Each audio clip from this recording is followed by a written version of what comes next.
فين جودر؟ فين اللي اسمه جودر ده؟ أنا جودر. انت اللي علمت على الرجاله لوحدك ولا اهل الحاره اتكاتفوا معاك؟ اهل الحاره كلهم اتكتروا علينا يا معلم. كذاب. محدش من أهل الحارة اتدخل يا معلم. جدع وشجيع. جبت سيرة بكلام زفر وسط الخناقه بين اهل الحاره. ما حصلش. حصل يا معلم. ما حصلش وأنا ما بكدبش.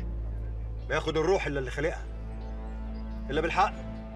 رجالتك قالوا لك الخناقة كانت عشان إيه يا معلم؟ قطع علينا معلم وهبش فينا من باب للطاق. ولما عرف اننا من رجالتك ساق فيها وقبح في الكلام. كل رجالتك كدابين. اللي حصل إن اللي اسمه شومان ده اتحرش ببنت من أهل حتتنا. يرضيك الكلام ده يا معلم؟ أنت راجل صاحب مروءة. بتقول ايه؟ اتحرش بحريم؟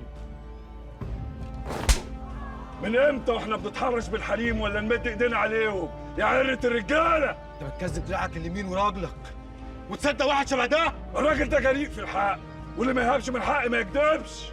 ودراعي اليمين لو غفلني ومد ايده على واحده حرمه اقطعه. سامحونا يا رجاله. يلا بينا.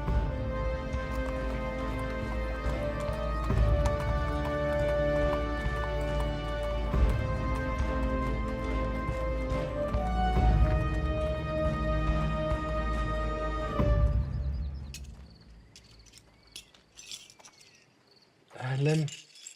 يا مساء النور على البنور. سؤال وتاني ماشية. 10. لو كانت أي بنت من بنات الحارة هي اللي العيارين رموا جتتهم عليها، كنت برضه هتعمل نفس اللي عملته معايا؟ أيوه طبعا. طبعا؟ جاك طبعا في قلبك. ما هو أنا ما ينفعش أشوف بنت في نفس الموقف اللي أنت كنتي فيه وأقف أتفرج. برضه؟ بس أنت حاجة تانية. أنا ما كنتش حاسس بنفسي. كنت حاسس إن قلبي هو اللي طايح فيهم. وبعدين بقى في العيون الحلوة دي مش هنعرف نشوف شغلنا كده. جودر، هو الحجاب اللي في رقبتك راح فين؟ معرفش ضاع مني فين.